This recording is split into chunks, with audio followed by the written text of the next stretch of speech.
Alhamdulillah, wassalatu wassalamu ala rasulillah. Pemirsa, ketemu lagi. Pada hari ini saya akan mengangkat ini tema tentang kontradiksi ya, kontradiksi di dalam Quran. Oke, kontradiksi dalam Quran. Ini saya dapatkan dulu, ini sudah lama, dari internet. Dan baru saja saya ketemukan websitenya. Karena itu saya ingin membicarakan masalah ini supaya jangan sampai ada kebingungan. Dan maaf, ini kelihatannya agak panjang ya, sudah tak lihat-lihat ini agak panjang. Ayat yang dikontradiksikan yaitu di surah Ali Imran ayat 42 dan surah 19, surah Maryam ayat 17. Di ayat 42 disebutkan wa idz qalatil malaikatu ya Maryamu. Jadi yang berbicara di sini malaikat kepada Maryam. Dan di dalam bahasa Indonesia, terjemahan bahasa Indonesia ditaruh di dalam kurung Jibril. Kita tahu Jibril itu individu, ya kan, setahu saya. Cuma di waktu saya masih kecil,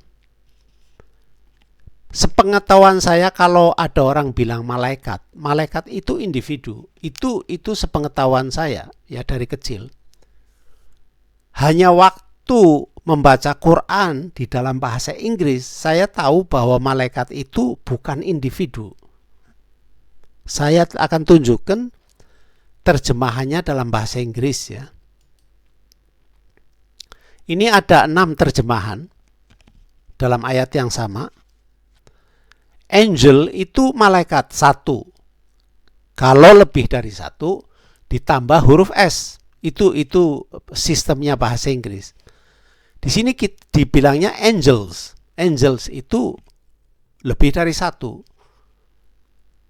Untuk menerjemahkan malaikat.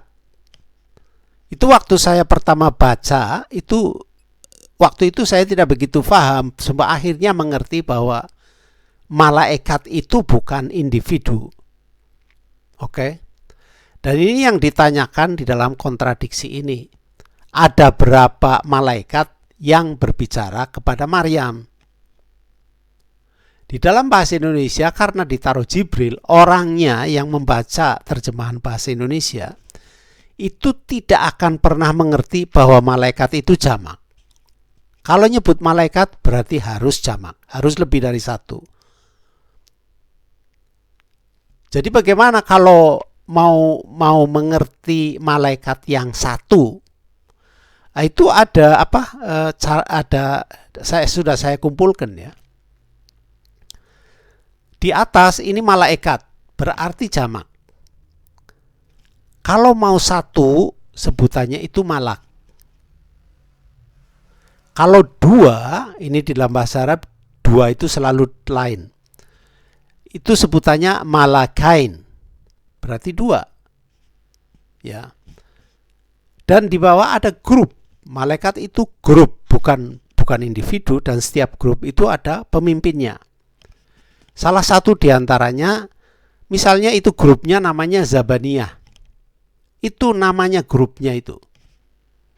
Sebab di dalam hierarkinya, istilahnya kerajaan Tuhan, itu banyak grup dan setiap grup itu punya pemimpin. Oke. Jadi waktu kita kembali yang waktu kita kembali ke sini, kita harus ingat bahwa yang datang ini satu grup resmi diberi otoritas oleh pemerintahnya itu. Bukan satu individu.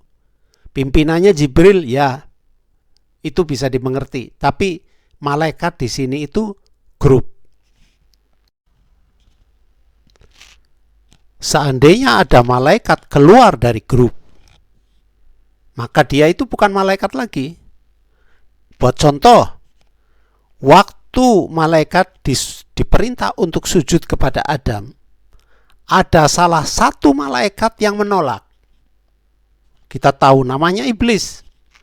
Dalam poin itu, detik itu, waktu dia menolak, iblis sudah bukan malaikat lagi. Dia sudah keluar dari grup. Jadi malaikat itu sebutan untuk grup. Kalau keluar dari grup, bukan malaikat lagi.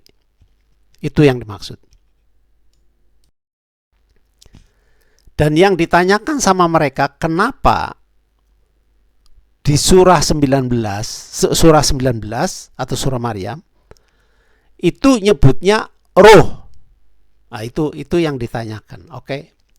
Kita akan beri contoh satu ya tentang masalah grup ini.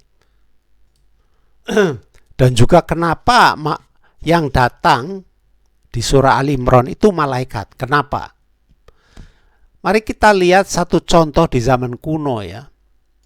Sebentar. Ya. Yang kita lihat di layar ini adalah satu logo atau simbol. Simbol kerajaan Romawi.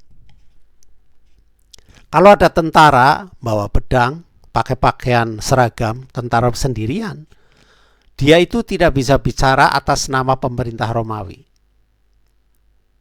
Tapi kalau datangnya dia itu dalam grup membawa simbol ini, berarti yang berbicara itu adalah pemerintah Romawi. Walaupun grupnya mungkin sekedar 4 tentara dan 1 pimpinan, kalau sudah membawa logo atau ini simbolnya, berarti pemerintah yang berbicara. Oke. Ya, kembali ke ayatnya tadi, kalau sudah mengerti itu ya, berarti kita bisa paham yang ini. Wa idh qalatil malaikatu ya Maryamu. Di sini malaikat itu, grup itu berbicara resmi sebagai utusan Tuhan. Jadi memberitahu kepada Maryam bahwa kita itu utusannya Allah. Kita bisa melihat di sini ada kata Allahnya itu. Oke. Jadi wa idh qalatil malaikatu ya Maryamu innallaha astafaki wa tahharaki wastafaki ala nisa'il alamin. Itu pesannya. Resmi bahwa saya ini bukan individu dan saya tidak datang atas kemauan saya sendiri. Ini adalah perintah. Ya.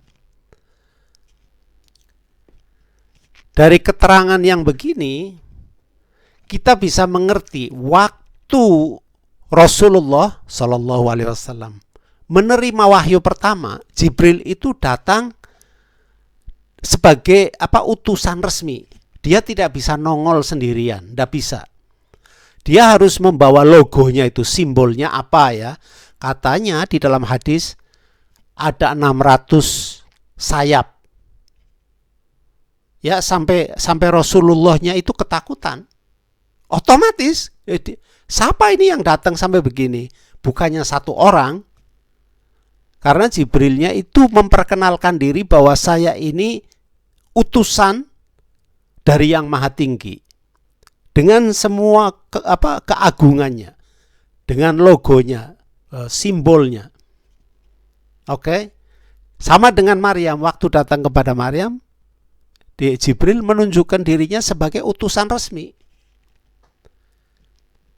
Lain dengan yang di bawah, waktu yang di bawah itu sudah lain. Sudah keresmiannya sudah selesai, Maryamnya sudah tahu, sekarang dia bisa bicara sendiri. Tidak jadi masalah.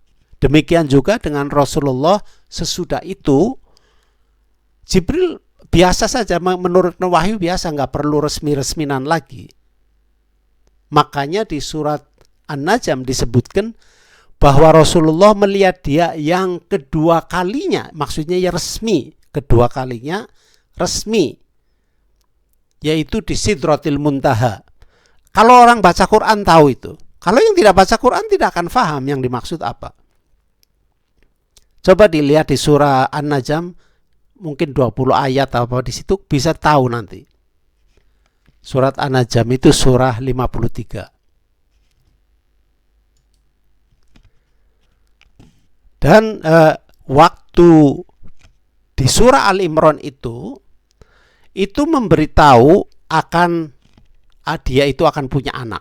Oke, sebagai kayak pemberitahuan yang sangat resmi. Ini hanya pemberitahuan bahwa kamu akan punya anak.